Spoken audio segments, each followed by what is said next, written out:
Bismillah, Assalamualaikum warahmatullahi wabarakatuh. Hamdan wa syukranillah. Wassalatu wassalamu ala rasulillah wa ala alihi wa sahabihi wa man walah. Pertama, mari kita buka pembelajaran bahasa Arab pada kali ini dengan membaca isti'adzah dan basmalah bersama-sama. A'udzubillahi minasyaitonirrajim. Bismillahirrahmanirrahim. Oke, sebelumnya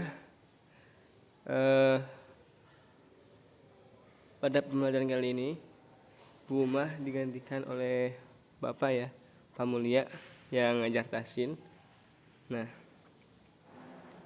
karena Bu Umah tuh sudah kebanyakan kelas ya, jadi Bapak ganti di kelas 7A dan B. Nah teman-teman diharapkan simak penjelasan Bapak dan juga perhatikan ya, jangan di skip videonya supaya kalian paham dan mengerti terhadap materi yang Bapak sampaikan. Mungkin kita akan melanjutkan ya, yang kemarin kan sudah dibahas oleh Bu Umar tentang isim isyarah. Nah sekarang adalah bab tentang jumlah mufidah. Apa itu jumlah mufidah? Nah jumlah mufidah adalah kalimat yang sempurna. Jadi dalam bahasa Arab itu yang namanya jumlah itu bukan bilangan, tapi jumlah itu sama dengan kalimat ya. Jadi kalau dalam bahasa Arab itu kalimat itu artinya kata. Kalau jumlah itu dalam bahasa Arab artinya kalimat. Nah, kita lanjut ya.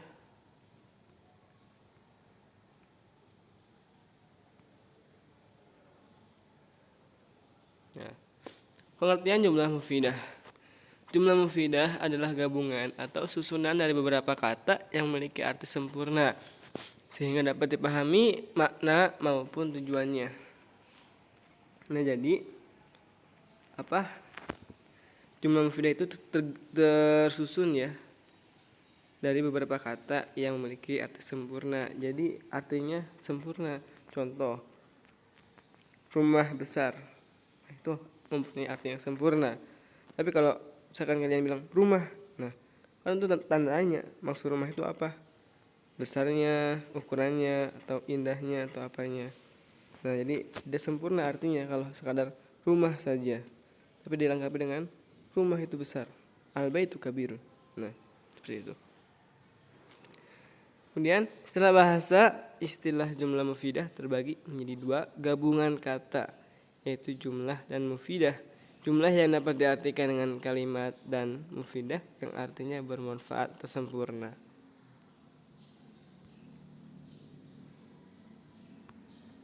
Nah, kaidah jumlah mufidah. Nah, ini teman-teman diharapkan hafal ya kaidahnya. Yaitu at-tarkibu alladhi yufidu faidatan tammatan yusamma jumlatan mufidatan wa yusamma aydan kalaman. Yang artinya kumpulan kata yang memberikan manfaat secara lengkap disebut jumlah mufidah dan disebut juga dengan kalam atau kalimat. Atau juga dalam kaidah lain qad tatarakabu min kalimataini wa qad tatarakabu min aktsar. Kalimat yang tersusun dari dua kata atau kalimat yang tersusun dari dua kata lebihnya. Itu pengertian jumlah mufidah. Kemudian ada yang namanya pembagian jumlah. Jadi jumlah mufidah itu dibagi menjadi dua bagian atau dua macam. Yang pertama adalah jumlah ismiyah. Yang kedua adalah jumlah fi'liyah. Nah, sekarang kita akan bahas tentang jumlah ismiyah terlebih dahulu.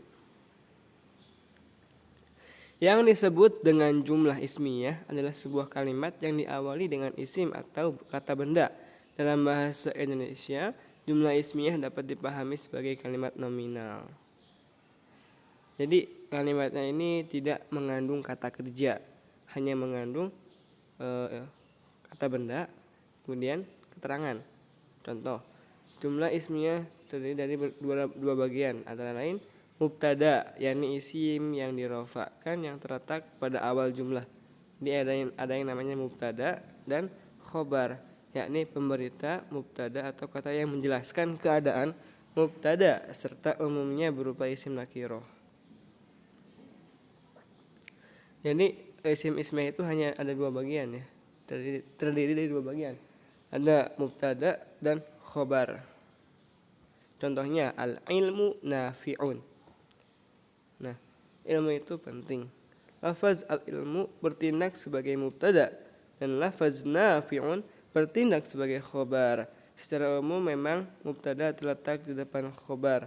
Namun dalam keadaan tertentu mubtada diletakkan di belakang khobar. Keadaan tersebut dikenal sebagai khobar muqaddam dan mubtada muakhar, yakni khobar di depan dan mubtada di belakang. Jadi bisa saja ya suatu waktu mubtadanya kata bendanya di akhir atau tapi pada umumnya itu di awal ya. Contoh seperti ini, al ilmu nafi'un.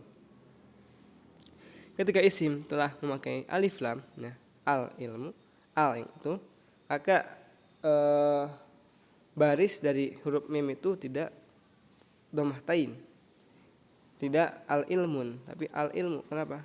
Karena inilah kaidah syarat ketika ada sebuah kata dalam bahasa Arab ada alif lamnya, maka akhir katanya tidak memakai dhammah tain. Kemudian lanjut nafi'un. Nah, khobar ini tanwin ya. Nafi'un marfu'un. Nah, kan dia yang dijelaskan mubtada isim dirofakkan yang terletak di permulaan jumlah pada jumlah ismiyah. Khobar penjelasan terhadap mubtada tersebut ya. Nah, kemudian selanjutnya ada jumlah fi'liyah. Jumlah fi'liyah dipahami sebagai sebuah kalimat dengan tujuan dan maksud yang didahului oleh fi'il atau kata kerja. Dalam bahasa Indonesia, jumlah fi'liyah dapat dipahami sebagai kalimat verbal. Jumlah fi'liyah juga terbagi dalam dua bagian, yakni fi'il, kata kerja, dan fa'il, pelaku, atau naibul fa'il, pengganti pelaku. Nah, jadi ada juga yang kedua, jumlah fi'liyah, kalimat kerja ya. Jadi yang tadi mah kalimat nominal, sekarang kalimat verbal. Yang dimana verbal itu kata kerja. Contoh, saya berlari, saya memakan roti. Itu kata verbal, memakan, lari. Nah, itu kata verbal. Jadi termasuk jumlah fi'liyah. Contoh, aktubu ad-darsa, saya menulis pelajaran. Nah, itu berarti kata fi'liyah. Yang dimana aktubu ini sebagai naibul fa'il, pengganti pelaku, itu saya. Jadi pelakunya saya. Kalau fa'il itu contoh, Ahmad menendang bola. Berarti ada fa'ilnya, siapa? Ahmad. Atau kalau kata kerja itu banyak ya. Ada lari, makan, meminum, meminjam. Yang mana melibatkan pekerjaan itu ya. Contohnya kharaja Ahmad. Lafaz kharaja bertindak sebagai fi'il. Itu fi'il madi ya. Atau kata kerja. Sedangkan Ahmad bertindak sebagai fa'il atau pelaku. Nah, mungkin selesai ya. Itulah tentang jumlah mufidah. Ini ada dua ya. Ada jumlah ismiyah dan jumlah fi'liyah. Yang jumlah ismiyah itu hanya terdiri dari mubtada dan khobar. Contoh, al-baitu kabirun. Tidak ada kata kerja. Tersebutlah dengan kalimat nominal. Tapi kalau jumlah fi'liyah, jadi kalimat kata kerja ya, itu harus menggunakan pekerjaan atau kata kerja. Contoh, saya minum, saya makan. Itu termasuk ke dalam jumlah fi'liyah. Nah, mungkin cukupkan ya penjelasan pada pembelajaran kali ini tentang jumlah mufidah. Bila ada yang ingin ditanyakan, silakan tanyakan ya. Kemudian jika kurang paham kurang jelas mohon dimaklumkan ya. Mungkin tugas hari ini adalah kalian cari ya 2 jumlah ismiyah dan 2 jumlah fi'liyah yang kemudian kalian tulis dan kirim ke nomor Bapak ya. Mungkin sekian dari saya akhiri ya. Mari kita akhiri dengan membaca hamdalah dan kifatul majlis. Alhamdulillahirabbil alamin. Subhanakallahumma bihamdika asyhadu an la ilaha illa anta astaghfiruka wa atubu ilaik. Assalamualaikum warahmatullahi wabarakatuh.